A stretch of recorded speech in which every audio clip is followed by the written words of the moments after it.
Então vamos lá, minhas irmãs e meus irmãos, boa noite. Nós vamos começar o nosso estudo de hoje. Hoje nós vamos continuar a Gênese, mas antes vamos preparar nosso ambiente com a leitura do Evangelho, que nós estamos estudando, capítulo 5, Bem-aventurados aflitos, e nós vamos finalizar o item que fala sobre causas anteriores das aflições. Então, nós vamos ler o item 10 e depois vamos ler, entrar em esquecimento do passado também. Então, nós vimos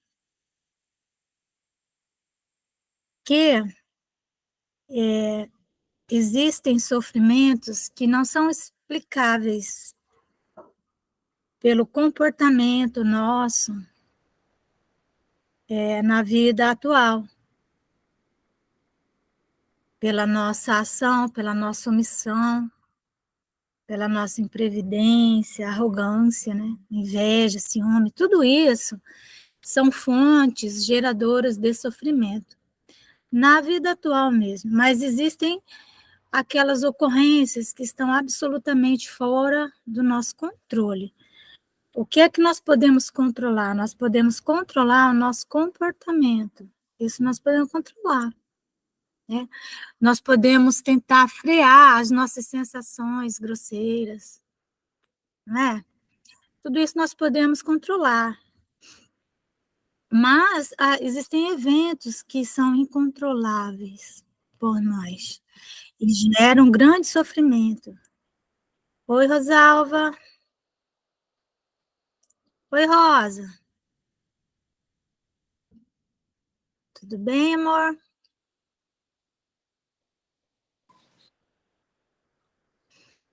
Então, Rosalva? Oi. Tudo bem? Tudo bem, minha filha, e você? Tudo bem. Tá por lá de fora hoje também? Eu trabalhei hoje a tarde inteira para fora. E continuo aqui fora, muito calor. Aí a gente tem que ficar o tempo todo no ar-condicionado e faz mal, né? Negócio de Faz ar-condicionado. mal, resseca muito, né? A Laô limpou o ar-condicionado aqui em casa. Eu fiquei impressionada de ver a poeira. Exatamente. Então, você está com o evangelho aí ou não? Eu acho que ele está. Peraí, não, está aqui, ele está aqui. Onde é que nós estamos? Porque eu fiquei sem participar muito, só participei segunda-feira. Tá bom. Eu estava começando. Então, nós estamos lá no capítulo 5. Aí tem causas anteriores das aflições, o item 10. Aqui no meu evangelho é a página 85. Então, enquanto você acha aí... Não, o meu aqui está 119. Causas atuais das aflições. Causas anteriores das aflições. Aqui atuais, deixa eu ver as anteriores. É mais para frente ainda, então. Tá? É que eu estou com o PDF, né? Causas anteriores das aflições. Aí o item 10, acha lá. Os espíritos não podem...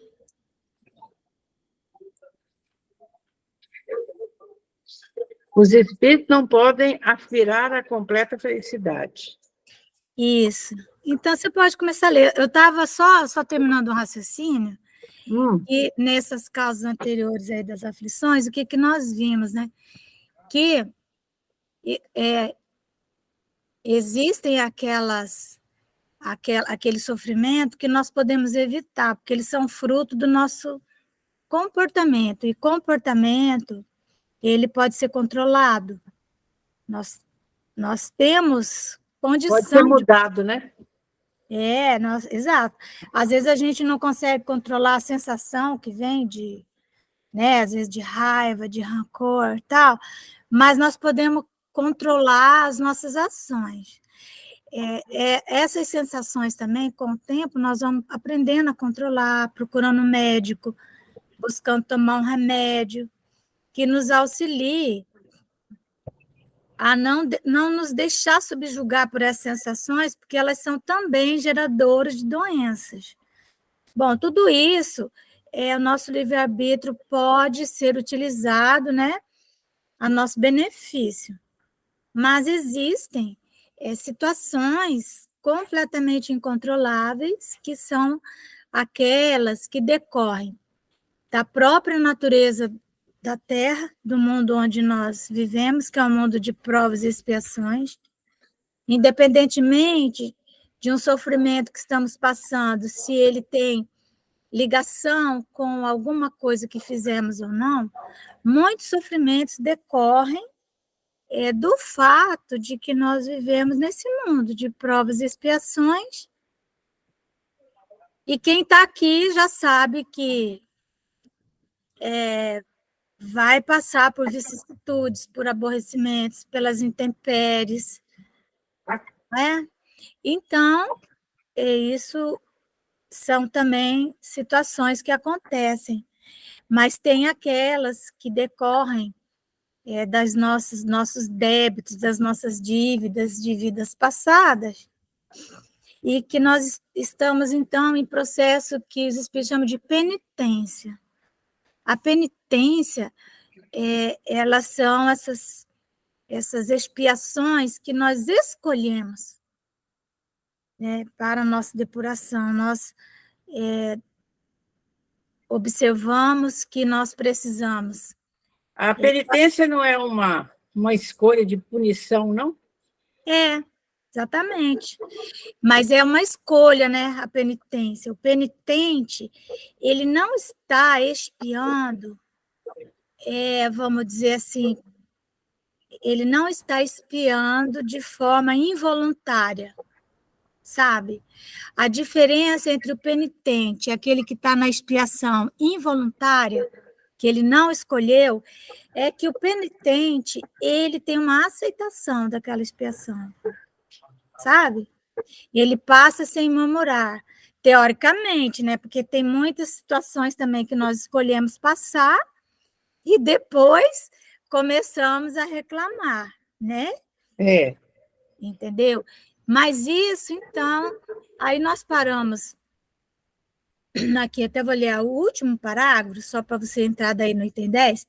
Sem dúvida, o sofrimento que não provoca queixumes pode ser uma expiação, pode ser sim, porque existe sofrimento também que a pessoa passa na Terra e que tem a ver, pura e simplesmente, igual eu falei, do fato de ter encarnado na Terra, do fato dela ser um espírito em tarefa missionária. Essa tarefa missionária vai ajudá-la a se depurar, não tinha que passar por aquilo, mas isso ajuda ela a depurar ainda mais o seu espírito, e pode ser as almas nobres que vêm para auxiliar o progresso da Terra, para auxiliar as suas almas queridas. Então, são testemunhas. Essas almas passam pelas tribulações e elas não reclamam, porque elas não têm nenhuma consciência de culpa, né? Então, nós nunca vamos poder julgar, nós nunca vamos poder saber o que é que está por trás daquilo que acometeu uma pessoa. Ele diz assim, ó, o sofrimento que não provoca queixumes pode ser uma expiação, como pode não ser também, igual eu falei, né? Mas, se for uma expiação, né, se for uma penitência, entendeu? Aí é a penitência. É indício de que foi buscada voluntariamente, antes que imposta. A expiação imposta, a pessoa normalmente se rebela contra ela, né? Malvina, deixa a Malvina entrar. Deixa eu botar aqui. Oi, Malvina, boa noite. Está com saudade? Já pensei que você não ia nem entrar. Falei, boa noite, Márcia. Será da minha noite hoje sem Malvina. Não será igual. Que bom que você entrou. Não ouvi nada que você falou, fala de novo. Eu falei assim, eu já estava pensando assim, ai meu Deus, o que será da minha noite hoje sem Malvina? Ai, Mas que bom, olha, vai deixar a outra amiga com ciúme. eu falei o mesmo O coração dela é grande, cabe Ah, todo mundo. tá, cabe então um tá monte. bom, estamos quites. Então, Eu não aí sei é por que isso, está tão baixinho. deve ser o seu telefone. Você pode sair e entrar de novo. Aí, às vezes, aumenta o Vou volume, ver então. tá? Quando você entrar, ninguém vai precisar nem te admitir. Bom, então, quando a expiação ela é planejada pelo próprio espírito na erraticidade, planeja passar por aquilo, ele vai perceber quando chega a próxima expiação, né? Ele vai perceber que ele vai passar por aquilo, ele já se prepara, né? Muitas vezes, ele que consola os familiares, não é? Que fala, nossa, mas a pessoa é tão boa passando por isso, e ele que consola, mas foi escolha, né, dele. Vamos lembrar de uma escolha voluntária de uma expiação? Quem leu Ícaro Redivivo, né? Ícaro significa aquele deus, né, da mitologia que tinha aquelas asinhas nos pés, então ele voava. A história de Santos Dumont, né? É a história de Santos Dumont, né? Então, ele comete suicídio, né? E o Ícaro Redivivo, então, mostra tudo que ele passa depois do suicídio. Bom, quando, então, ele prepara uma encarnação, uma reencarnação na Terra, ele escolhe sofrer um acidente e ficar paralisado por 17 anos, que era o tempo que ele teria ainda de vida na Terra, né? Ele teria, caso não tivesse cometido suicídio. Mas, em razão de todos os méritos que ele tinha, por tudo que ele fez para auxiliar o progresso, porque ele foi também Bartolomeu de Gusmão, aquele dos balões, né, que inventou o balão, Bartolomeu de Gusmão, É. o mesmo Santos Dumont. Então, ele tinha muitos créditos com o progresso da Terra. E os espíritos disseram que ele não precisava ter encarnação expiatória. Não, não era necessário, né? Havia uma compensação. Mas ele escolheu vir. Então, ele encontra uma família espírita que o acolhe nessa encarnação. Então, ele nasce perfeito e quando ele tem um aninho, ele cai do carrinho e quebra a coluna. E ele fica tetraplégico. As pessoas não sabiam se ele ouvia, se ele não ouvia. Teve uma vida bem vegetativa. E aí o casal procurou o Chico Xavier, e o Chico Xavier disse que ele era a encarnação de Santos Dumont. E então, aos 17 anos, ele desencarna. Depois, quando ele desencarna, e aquele casal espírita, né, o acolheu, foi assim, fazia um evangelho com ele, tudo. Então, aí ele diz que ele escolheu isso porque, apesar dele não ter que passar pela expiação, ele fez questão, porque apesar dele ser um cientista, né, ele era uma pessoa orgulhosa. Ele suicidou-se por causa do orgulho dele, né?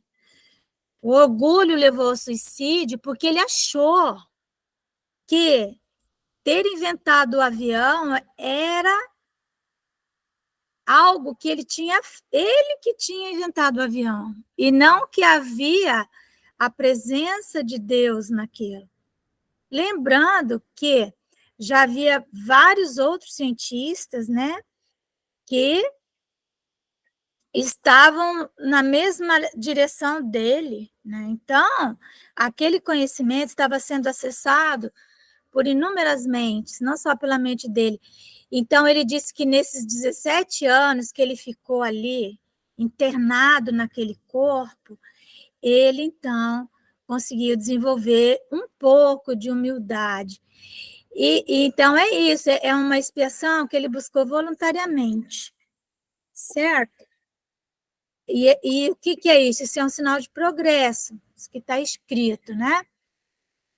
Bom, então agora o item 10, você poderia continuar lendo para nós, Rosalva? Nossa, o meu papagaio hoje não quer dormir de jeito nenhum por causa do calor. Você quer que eu leia? Não, eu leio, não tem problema não. Ele está quietinho aqui, porque eu estou debaixo da janela, ele está vendo um ventinho nele. Agora que eu vi ele, que bonitinho. Oh, meu Deus do céu, que bonitinho. Ele é espiritualizado. Completamente. Então, lê para nós. Item 10. Os espíritos não podem aspirar à completa felicidade, enquanto não se tenham tornado puros. Qualquer mácula lhes interdita a entrada nos mundos ditosos. São como os passageiros de um navio onde há pestosos aos quais se veda o acesso à cidade a que se aportem, até que se hajam expurgado. Mediante as diversas existências corpóreas, é que os espíritos se vão expungindo pouco a pouco de suas imperfeições. As provações da vida os fazem adiantar-se, quando bem suportadas. Como expiações, elas apagam as faltas e purificam. São um remédio que limpa as chagas e cura o doente. Quanto mais grave é o mal, tanto mais enérgico deve ser o remédio. Aquele, pois, que muito sofre, deve reconhecer que muito tinha a expiar e deve regozijar-se a ideia da sua próxima cura. Dele depende, pela resignação, tornar proveitoso o seu sofrimento e não lhe estragar o fruto com as suas impaciências, visto que, do contrário, terá que recomeçar. Então, é exatamente isso que nós estávamos falando, né? Porque o que significa expiar, né? Significa essa palavra. Ex, né? Significa fora, né? Externo, né? Fora. Então, fora. Pia significa Deus. Então, expiar, que é um verbo, é o ato de colocar Deus para fora. Olha que interessante, isso que é expiação. Então, a expiação, ela significa encontrar Deus, sabe? Tirar o Deus interno e olhar para ele. E muitas vezes, pela via do conhecimento, pela via da iluminação, a pessoa não faz isso, porque ela se torna, às vezes, preguiçosa, indiferente, cristaliza o próprio coração e aí ela não consegue colocar Deus para fora. O sofrimento, ele vem como com essa vibração que vai ali quebrando aquela casca e a pessoa vai encontrando a dimensão única onde Deus pode se manifestar, que é na humildade.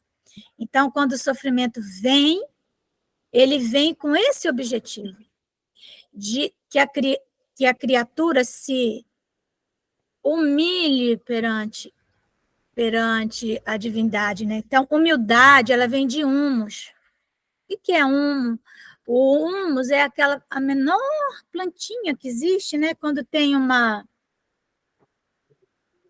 lugar, assim, um lodo, né? onde tem água, assim, que fica aquela água, vai dando um humus ali. Ele é infinitesimal aquelas plantinhas, aquele humus. E o humus, ele é muito rico em nutrientes, né? Então, ele fertiliza a terra, né? Então, a humildade é isso, né? É esse lugar que você encontra, que não tem nenhum destaque, mas que você é tão pequeno, mas cheio de vida. Então, o humus é uma estrutura, né, de um vegetal que tem muita vida, muita fertilidade. Então, humildade tem toda essa relação, né, com isso, com a própria água, né? Então, porque o humus, ele está ali, ele vai crescendo onde tem umidade. Então, veja, há toda essa relação, né? E a água, ela é o maior soluto que existe. Olha que interessante, né?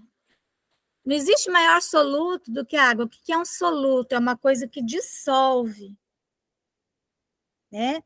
Água mole em pedra dura, tanto bate, até que fura. Então, o pessoal fala, não, ácido sulfúrico é um soluto, o ácido não sei o quê. Não, o maior soluto é a água. Nada resiste à água, né? Porque soluto é uma coisa que, quando você coloca qualquer coisa num soluto, ele se dilui, né? Se resolve, né?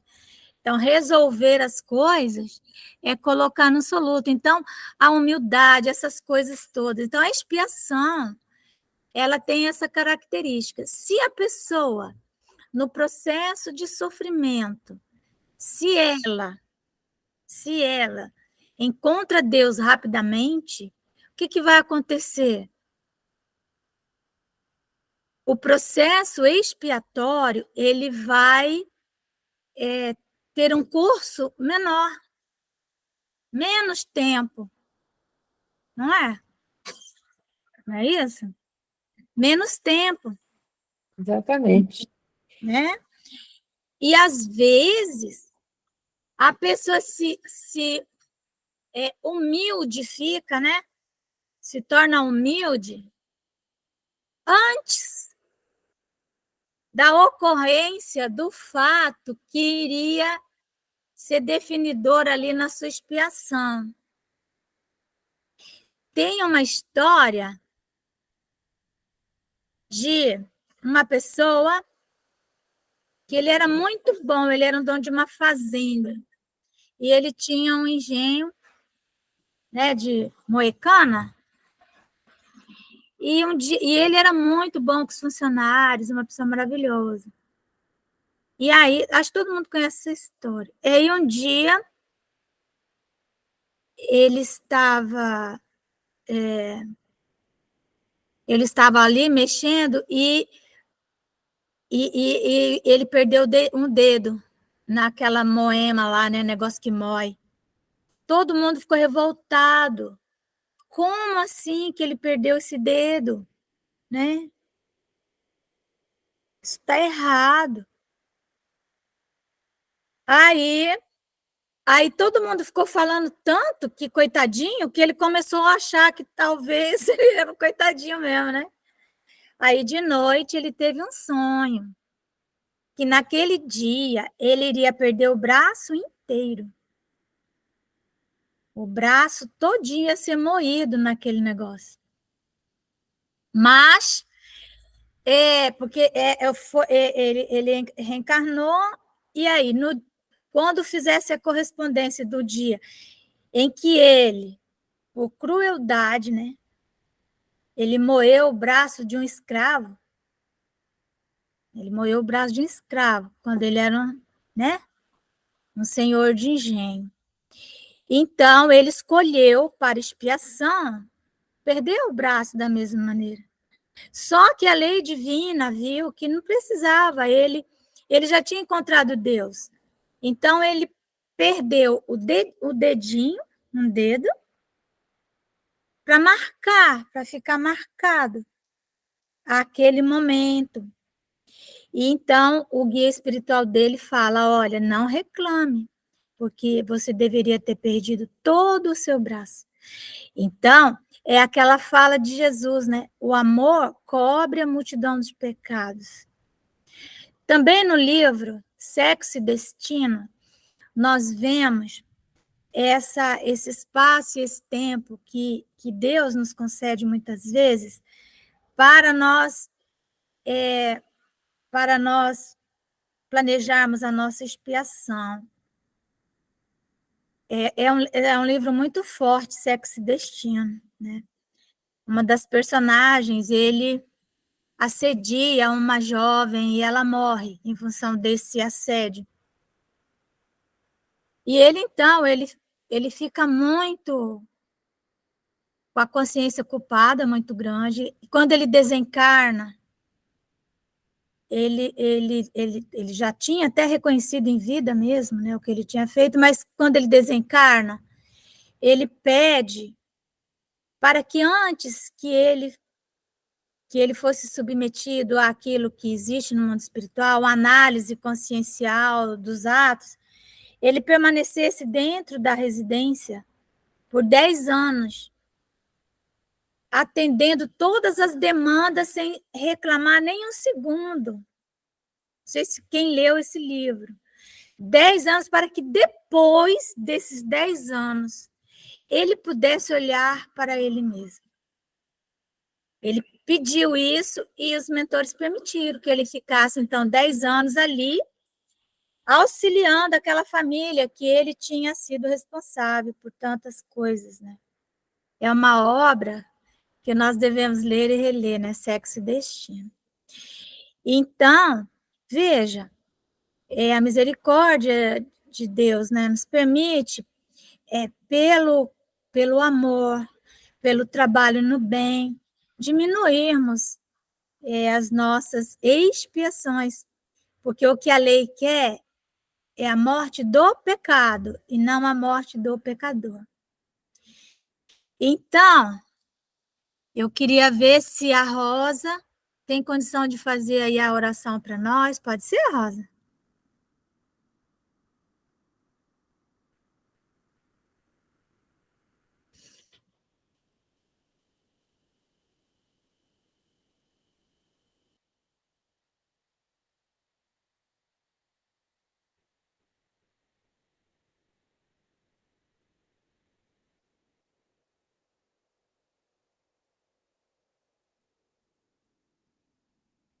Ô, Rosa, você não ligou o microfone. Esqueci de abrir, desculpa. Agradecemos, Jesus, por esse momento tão rico, ligados que estamos pelos laços do coração, pelos laços da doutrina, do nosso ideal sagrado. Agradecemos, Jesus, e vos pedimos força, coragem, discernimento para enfrentarmos as lutas de cada dia, enxergarmos em tudo dos problemas, das lutas, pois tudo que nos acontece nos auxilia no nosso crescimento. E que Jesus possa estar conosco, nos orientando, nos intuindo, nessa noite, nos nossos estudos, que nós possamos absorver as lições que serão trazidas para nós, e agradecendo, Jesus, pela companheira que vem expor para nós, pedindo a Jesus que derrame as bênçãos sobre todos nós, que assim seja. Que assim seja, graças a Deus.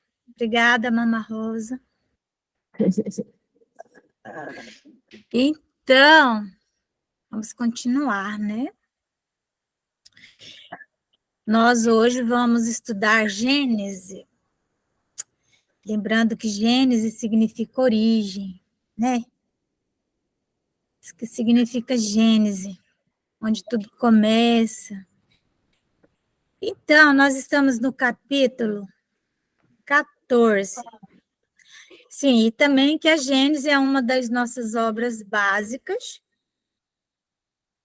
uma das 5 obras. A Leni. Oi, Leni. Oi, Leni, boa noite. Qual item, Márcia? Ó, é o capítulo 14. Boa noite, Leni, que bom vê-la. É o capítulo 14. Capítulo, item 2, explicação de alguns fenômenos considerados sobrenaturais. A Ivone também. Peraí, qual item, Márcia? É o capítulo 14, o item 2. Ué, não. Não, nós estávamos em curas no dia 21/9. Curas? Item 31. Deus me perdoe. Espera aí, amada, deixa eu ver. Aqui, ó. Ah, tá. É que não está marcado aqui para mim. Ah, sabe o que acontece? Ai, Rosa, que bom, né, que você está aí para falar. O que acontece é o seguinte, que eu marco, e aí, às vezes, quando eu fecho, que não fica marcado. Então, pronto, curas. E tem 31. Obrigada, mamãe. Então, curas. Gênese, ainda estamos falando de fluidos, ok? Ok. Então, curas. E tem 31. Como se há visto, então, quem tiver aí com a Gênese, capítulo 2, capítulo 14, tem 2, subitem 31, tá? Curas. Vamos ver como é que funciona aqui essa mediunidade de cura, né? Como se há visto, né, como nós já estudamos, o fluido universal é o elemento primitivo do corpo carnal e do perispírito, ou seja, o corpo de carne e o perispírito, eles têm em comum um elemento primitivo, que é o fluido cósmico universal. Os dois se originam do fluido universal, aliás, tudo no universo, tudo, se origina do fluido cósmico universal, né? Então, que é né, vamos dizer assim, é o elemento primitivo do universo. Só que o corpo, ele é uma modificação do fluido universal mais denso. O perispírito é uma modificação do fluido universal menos denso, mas são matéria, tá? Então, quando a gente fala assim, o mundo espiritual é matéria, então nós estamos fundamentados nas obras básicas, né? Porque em vários momentos, nós estamos vendo isso, né? Então, aqui é um deles. Então, como se é visto, o fluido universal é o elemento primitivo do corpo carnal e do perispírito, os quais são simples transformações dele. Então, o corpo e o perispírito são transformações do fluido universal.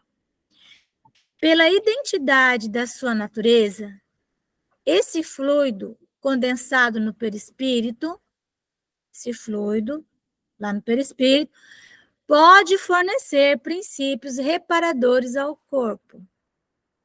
Por quê, gente? Porque o perispírito ele tem capacidade de absorver elementos de várias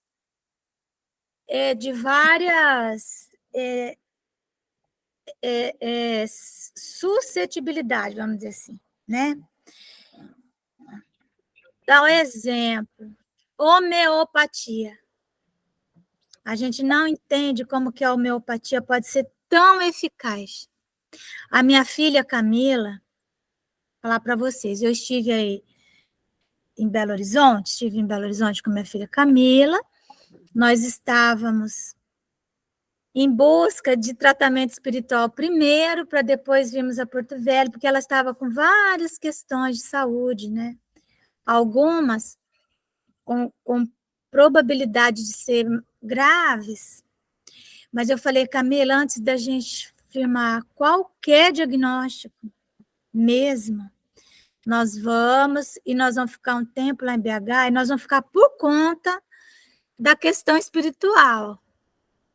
Porque aqui em Porto Velho acaba que a gente sempre se envolve no dia a dia, ela é meu braço direito no ICEAL, né? Então, nós fomos e nós ficamos, né, por conta disso. E uma das nosso planejamento era ir com o doutor Ricardo Vardil, né, que foi quem curou a minha filha Guta, né? Há muitos e muitos anos atrás, há muitos e muitos anos. Antes de eu iniciar o projeto em Belo Horizonte, e foi por isso que eu iniciei o projeto em Belo Horizonte, porque eu fiquei com essa dívida interna com relação à cidade, né? Bom, então, aí eu tive a intuição de ir com ela, o doutor Ricardo, e nós fomos. E aí a Camila tomou o medicamento, já que ele já passou ali para ela tomar naquela mesma hora, né? Tem uma farmácia lá embaixo, ali de onde ele atende, e ele receitou o mesmo medicamento depois em glóbulozinhos. Disse que ela poderia ter alguma reação alérgica, e a Camila tomou, e quando nós chegamos em casa, ela já dormiu a tarde inteira. No dia seguinte, ela era outra pessoa, sabe? Ela era aquela Camila que a gente sempre conheceu, né? Aí ela continuou tomando os glóbulos, logo depois ela começou a ter urticária, coceira, igual ele falou, né? E desde então, claro que nós tivemos tratamento espiritual, fomos em Sacramento, nós fomos no centro espírita lá da Egorina também, fizemos toda a nossa parte, ela também fez a dela, né? Tivemos, enfim, fomos também no centro espírita aí, várias coisas.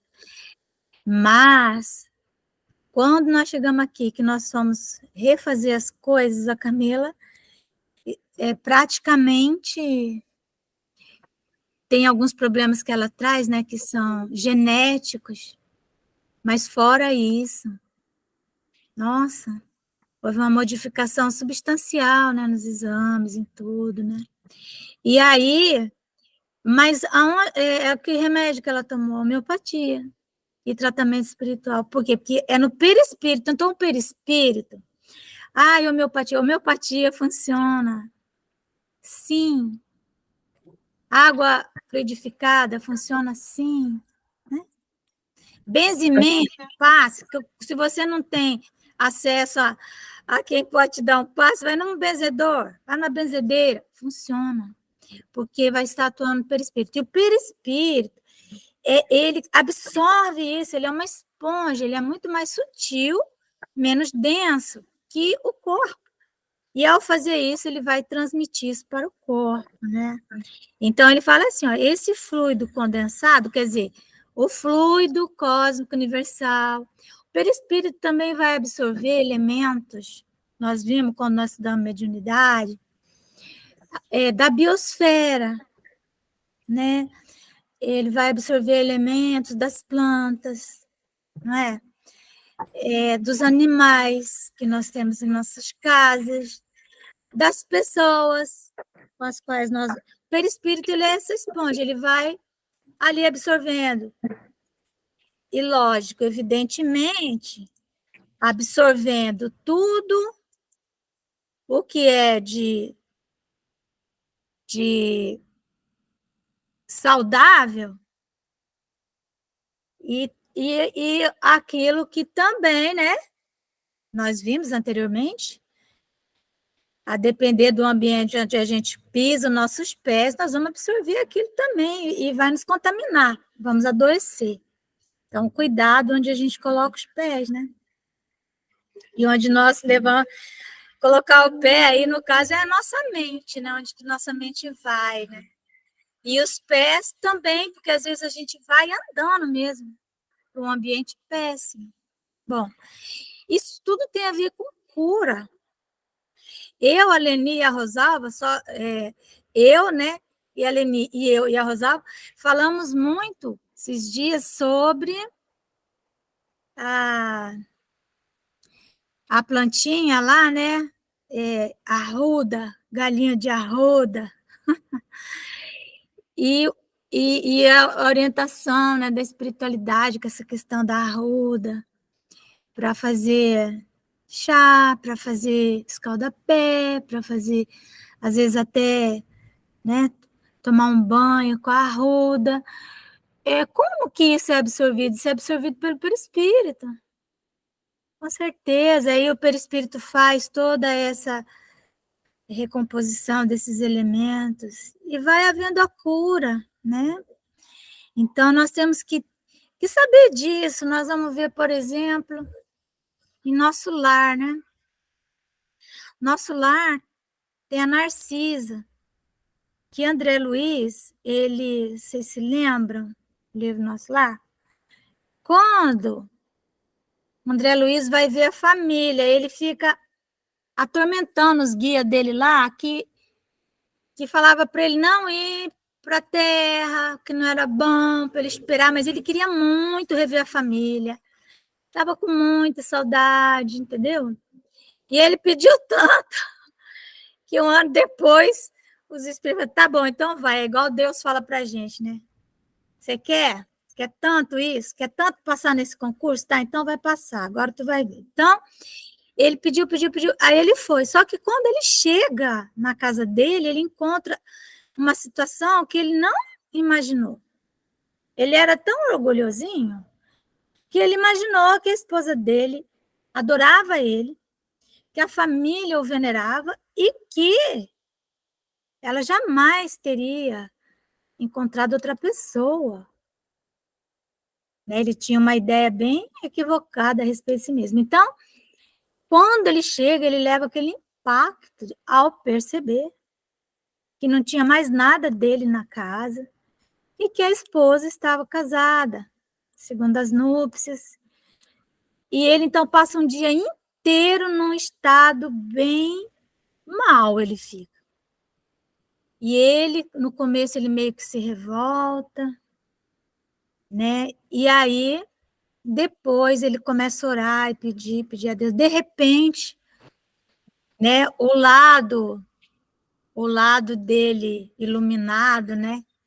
Aquilo tudo que ele tinha aprendido em nosso lar, fala mais alto. E nesse momento, então, André Luiz, ele lembra de Narcisa, aquela enfermeira lá das câmaras de retificação, que trabalhava com ele ali, né? Que se tornara grande amiga dele. Então, ele chama por ela, porque o marido da sua esposa, né? Ele estava doente, muito grave, e estava desenganado pelo médico. Então, ele chama Narcisa, ele decide, então, atuar como alguém que pudesse ajudar. E Narcisa vem, e ela, então, procura na natureza os elementos curadores, e ela chama as forças da natureza, ela chama os elementares, né, aqueles seres da natureza, que são pouco falados nas obras, né? Nós temos nas obras básicas, né, que são os espíritos responsáveis pelos fenômenos da natureza, são os sub-humanos, né? Então, e que algum dia nós saberemos muito mais a respeito desses seres. Então, eles vêm e ela então passa a utilizar esses recursos naturais e eles então fazem ele aspirar aquilo, que eles passam a noite ali jogando aqueles elementos saudáveis no perispírito dele. E aí, de manhã cedo, um médico vem, né, já pensando que ia encontrar um moribundo. E aí, o que ele encontra? Uma pessoa completamente restabelecida. E o médico fala assim: nossa, nessa madrugada aconteceu um milagre. Não foi um milagre. Não estava fora das leis da natureza, né? Apenas foi a manipulação dos recursos da natureza para a cura. E antes de sair, André Luiz, então, magnetiza a água dele. E com essa atitude também, né? Só para finalizar a historinha, essa atitude é que credencia André Luiz para retornar ao nosso lar e se tornar um cidadão de nosso lar. Porque se o André Luiz tivesse agido de forma diferente, negativa, tivesse revoltado, ele iria ficar na crosta, ele iria ter interditado para ele o retorno ao nosso lar. Olha que interessante, né? Então, os espíritos dizem, né, que... Você espera só um minutinho que eu tô vendo aqui que tem um probleminha aqui na minha bateria, tá? Só um minutinho. Só um minutinho.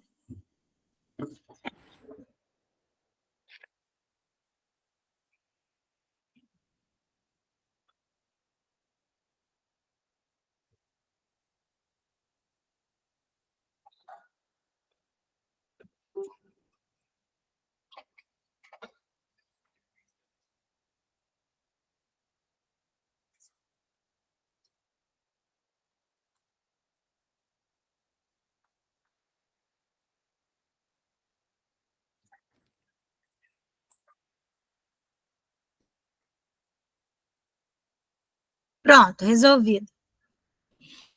Então,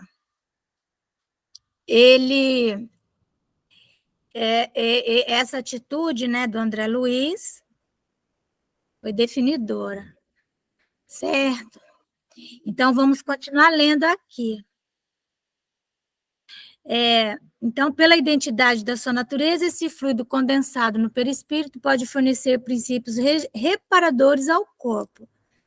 O espírito encarnado ou desencarnado, então, aqui, espírito significa o foco de inteligência, revestido de uma matéria, que é o perispírito, e de outra, que é o corpo. Então, o espírito encarnado ou desencarnado é o agente propulsor que infiltra num corpo deteriorado uma parte da substância do seu envoltório fluídico. Então, é sempre o princípio inteligente, sempre o foco de inteligência, né, o espírito, que é o coordenador disso, da saúde e da doença. A cura se opera mediante a substituição de uma molécula malsã por uma molécula sã. O poder curativo estará, pois, na razão direta da pureza da substância inoculada. Mas depende também da energia da vontade, que quanto maior for, tanto mais abundante emissão fluídica provocará, e tanto maior força de penetração dará ao fluido. Depende ainda das intenções daquele que deseje realizar a cura. Seja homem, quando fala homem, é encarnado, ou espírito. Os fluidos que emanam de uma fonte impura são quais substâncias medicamentosas alteradas. Então, lembrando novamente, né, André Luiz, Missionários da Luz, aquela senhora que vai no centro espírita tomar passe, certo? Vocês estão me ouvindo bem? Só me diz aí, porque... Eu estou. Tá, né? É importante estar ouvindo. Porque, sem querer, eu desconectei aqui a bateria e agora a filmagem está ficando com delay, né? Mas tudo uma diferença de tempo. Mas não tem problema, o importante é estar ouvindo. Então, essa senhora, Missionários da Luz, ela vai com a filha, com o filho, tomar passe, centro espírita. Que ela tem muitos problemas de saúde. E aí, André Luiz é chamada a atenção, né, para o estômago dela. E aí, o orientador do André Luiz fala, olha, preste atenção no estômago dela, e aí ele amplia a visão do André Luiz, e ele começa a ver ali no estômago uns vibriões, né, como se fossem, vamos dizer assim, uns bichinhos, uns vermezinhos minúsculos. Os vermes. Os vermes. Como se fossem uns vermes, mas eles não se você fizesse um exame, eles não iriam sair no exame, entendeu?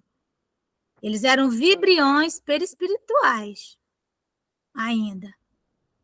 Eles estavam absorvendo ali toda a energia dela, e eram eles que transmitiam para o corpo todo tipo de problema, né, também. Aí ele disse que aquilo tinha a ver com a alimentação péssima dela, com a mente dela sempre voltada, sempre para reclamação, para crítica. Lembrando, gente, que o nosso plexo gástrico é o plexo da mediunidade. Quando nós temos um pulso mediúnico, é normal, às vezes sentimos enjoo, né? Tem pessoa que leva um susto, aí ela às vezes vomita, às vezes tem diarreia, né? É a região, né? Porque o nosso metabolismo ele tem uma relação direta com a mediunidade. Então, ele diz assim para o André Luiz: olha, ela vai tomar o passe, então esses vibriões, muitos vão morrer. Aquela energia magnética vai matar. Só que depois ela vai voltar para o mesmo vício. E aí ele diz assim, que cada pessoa que vai no centro espírita tem direito a receber 10 passes. 1, 2, 3, 4, 5, 6, 7, 8, 9, 10. Se você tomar 11 passes, esse outro, ele... Desculpa lá. São 10. Se em 10 passes você não modificar o seu padrão mental, né? Você pode continuar tomando passe, mas os espíritos não tomarão mais parte nisso e não terá mais eficácia, como você tomar um remédio que não vai mais. Por quê? Porque não adianta. E tanto ele fala isso, que quando ela sai, ela e o filho, imediatamente eles começam uma conversa sem nenhuma lógica, sabe? E começam a falar coisas e abaixa o padrão vibratório, os dois.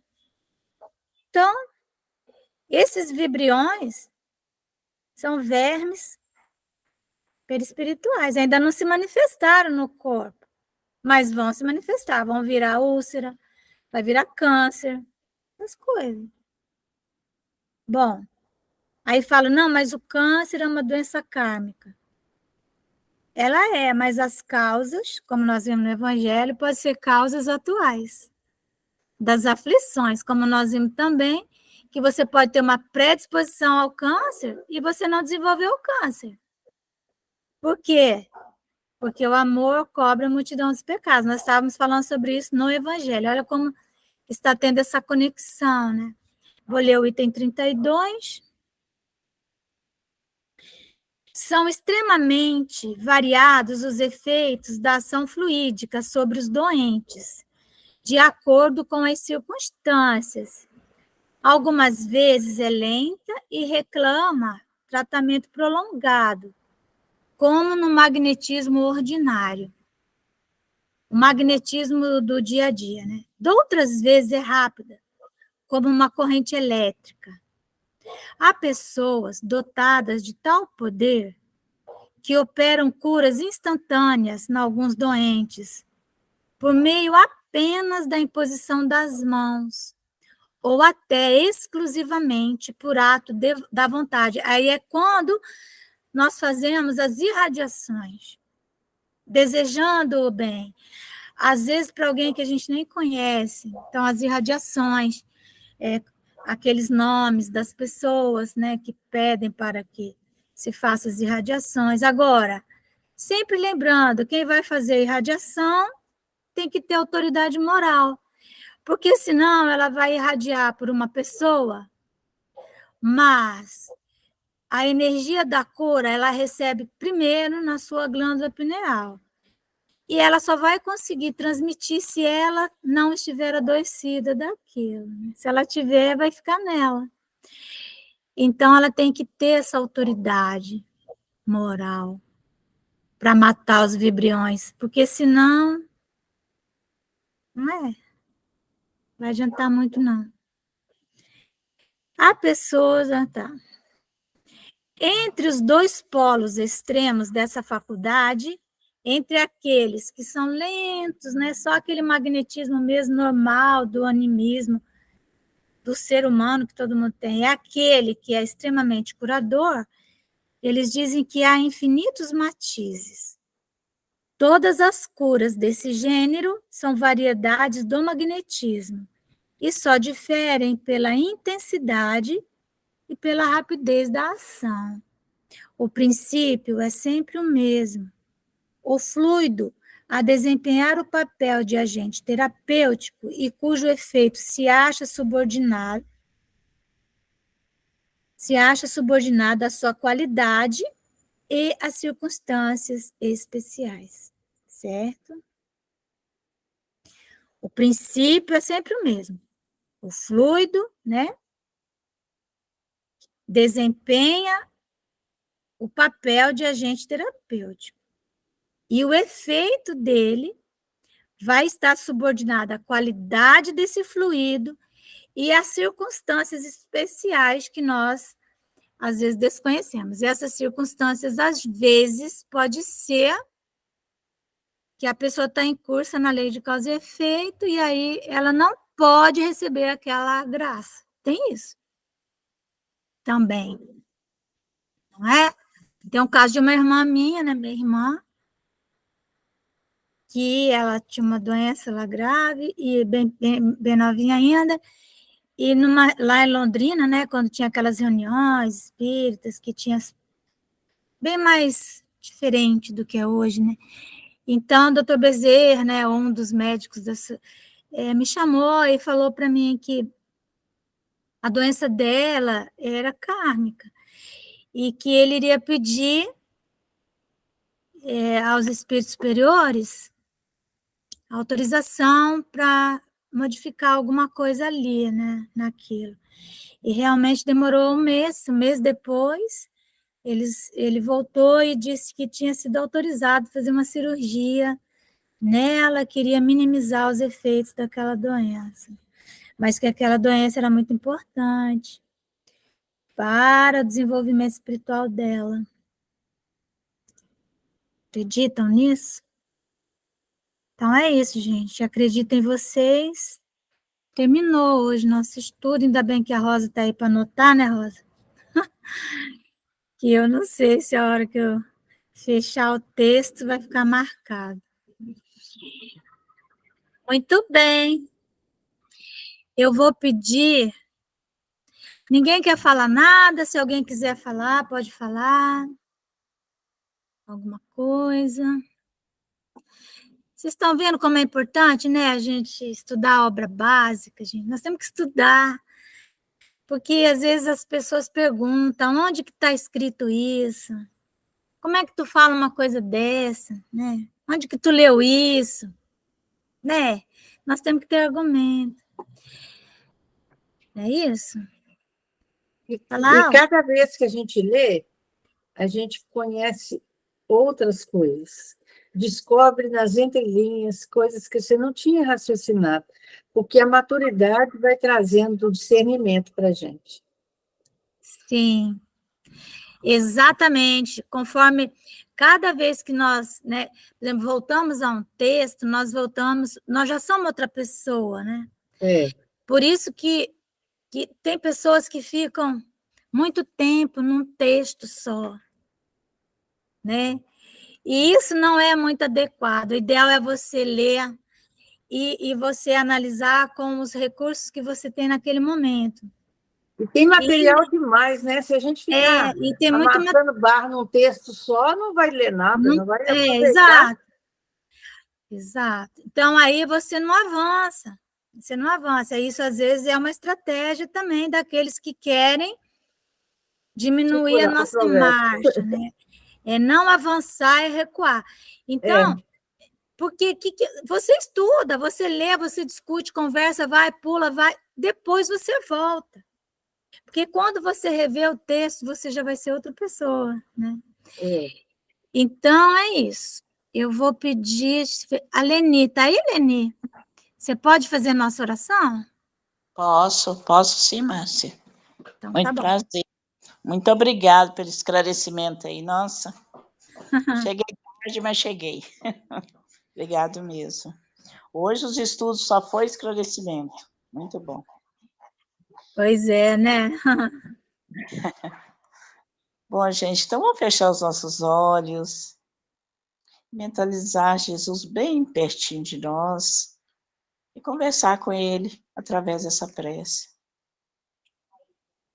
Mestre, Tu és o caminho, a verdade e a vida. Nós te pedimos, Senhor, cura para todo o nosso planeta Terra, por aquelas pessoas que nesse momento gritam de dor, sofrem, e às vezes não compreendem o porquê de tanta dor, e se revoltam. Então, Senhor, cuida de todos nós, que todos nós temos as nossas dores, seja elas qual forem. O Senhor nos conhece, o Senhor sabe das nossas capacidades. Nos ajude a ajudar, ó Pai, conscientizando que é preciso dar a mão, que é preciso levantar os caídos. Nos ajuda, ó Pai. E que possamos, dentro das ingratidões, que possamos compreender que o outro está no momento dele, e que é esse o caído. E eu te peço, me ajude, Senhor, de todo o trabalho que o Senhor colocou nas minhas mãos. Me ajude a ser humilde o suficiente para entender o outro. E eu te agradeço pelo amparo que se faz a todo momento, não só na minha vida, mas o amparo que se faz a todo momento a todos nós, e a gente não percebe. Muito obrigado por tudo, ó Pai. Fique sempre conosco, hoje, agora e todo sempre. Que assim seja. Graças a Deus. Sim, seja.